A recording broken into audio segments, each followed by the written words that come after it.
செல்லக்குட்டீஸ், வாங்க நம்ம இந்த வீடியோவில் இயல் 6 சிறு பஞ்சம் மூலம் பார்க்க போகிறோம்.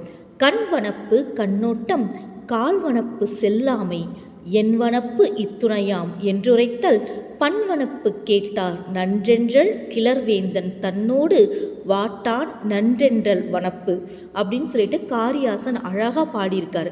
நான் மேம் எப்போவே சொல்கிற மாதிரி தமிழ் நமக்கு மார்க்குக்காக மட்டும் படிக்கக்கூடாது.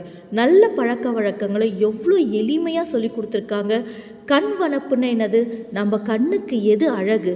கண்கள் மூலயமா மற்றவங்களுக்கு இரக்கம் காட்டணும். கோபம் படுறது ரொம்ப வேஸ்ட்டு. அப்போ கண்ணுக்கு அழகு பிறரிடம் இரக்கம் கொள்ளுதல். அடுத்து கால் வனப்பு செல்லாமை அப்படின்னு சொல்கிறாரு. நம்ம கால்கள் இருக்கிறது எதுக்கு?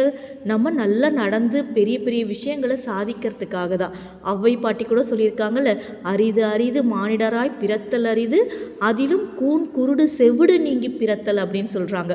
அப்போ ஆண்டவனுடைய அருளால் நம்ம நல்லா ஆரோக்கியமாக கால்கள் படைச்சிருக்கிறது எதற்காகனா, பிறர்கிட்ட போய் எனக்கு பொருள் தாங்க அப்படின்னு கேட்காம என்ன பண்ணணும்? நாம் போய் சம்பாதிக்கணும் அப்படின்னு சொல்கிறாங்க.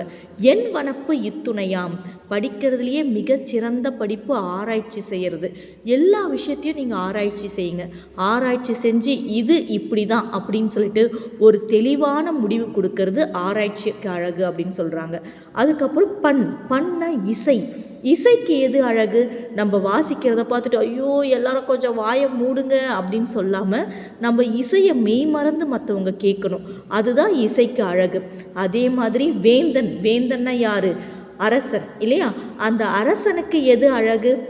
எது அழகு அரசனுக்கு எது அழகுன்னு கேட்டிங்கன்னா, அவன் நாட்டு மக்கள் எங்கள் மன்னர் ஒரு சிறந்த மன்னர் அப்படின்னு சொல்கிறது தான் மன்னருக்கு ரொம்ப சிறப்பான ஒரு அழகு அப்படின்னு சொல்லிட்டு காரியாசன் நமக்கு விளக்கியிருக்காங்க.